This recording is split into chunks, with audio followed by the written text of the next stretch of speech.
101. This is Jacqueline from PACT, and I'm here today with Christina Locario, who is the Accessibility Specialist for the Office of Accessibility.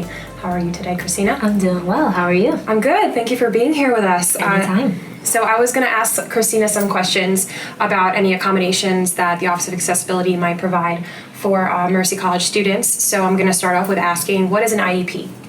So an IEP is an individualized education plan, and it basically details a student's disabilities, their accommodations that they've had in the past, and it basically just outlines all of their special education services. Okay. So how would a student apply to the Office of Accessibility? So the first step is submitting an application with our office. You could do that online at our Mercy website under the Office of Accessibility. You could either submit that application online, or you could print out a paper copy and submit it with our office.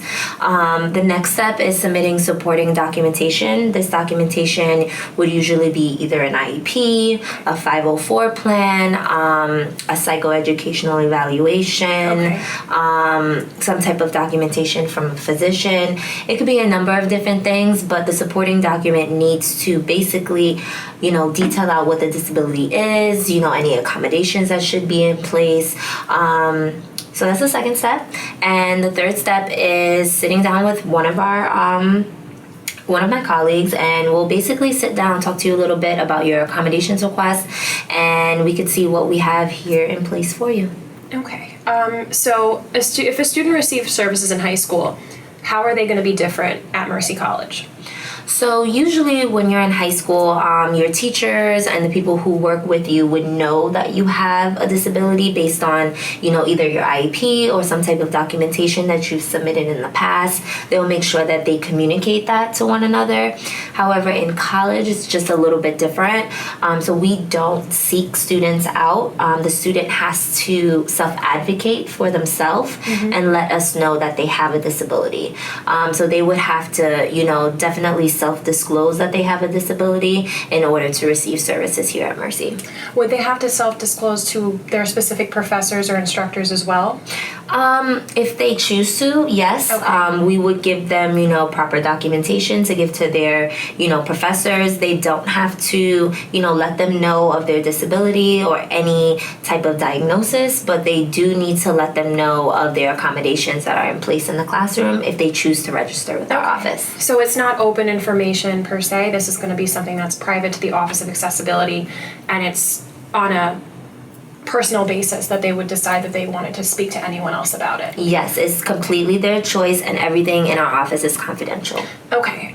So for long-term disabilities, anything that's covered, but can students come in to the Office of Accessibility for short-term disabilities? Of course. Let's say you're a student athlete and, you break your arm, God forbid, in some type of game, or, just a collision, or let's say you get a concussion, you could always come to our office, register with our office, and, receive some type of services. So let's say you do break your arm and you can't write your notes in class. We could provide you with a note taker.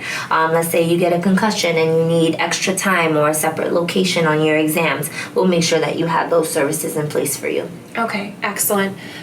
So what are some examples of accommodations that you can find on campus at any given day?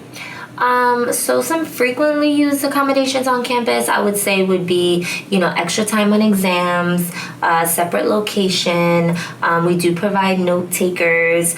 We do provide assistive technology. We provide alternative format text when it comes to textbooks. We also provide housing accommodations as well. So for students who need a single room, or for students who need access to a bathroom, or for students who, have a meal exemption. Let's say they have an allergy or they're gluten-free. We definitely make sure we provide services all across the board. Okay. And we have elevators, everything like that too, I've noticed across campus, and we even have automatic doors to help as well. Yes. So it seems like Mercy is great with accessibility, and it seems like you guys do a great job with making sure every student who wants to have accommodations can have those accommodations. Definitely. We make sure that the accommodations are reasonable and appropriate. Okay, Great. So once again, this is Christina Locario, and she works at the Office of Accessibility. So where is your office again? So we are located on most of the campuses. We are working on hopefully, revamping things in the other campuses. But for right now, we are located in Dobbs Ferry, main hall, room 121. And for the Bronx is room 4120. Okay. Thank you for being with us today. Anytime. Absolutely. Thank you, PACT 101.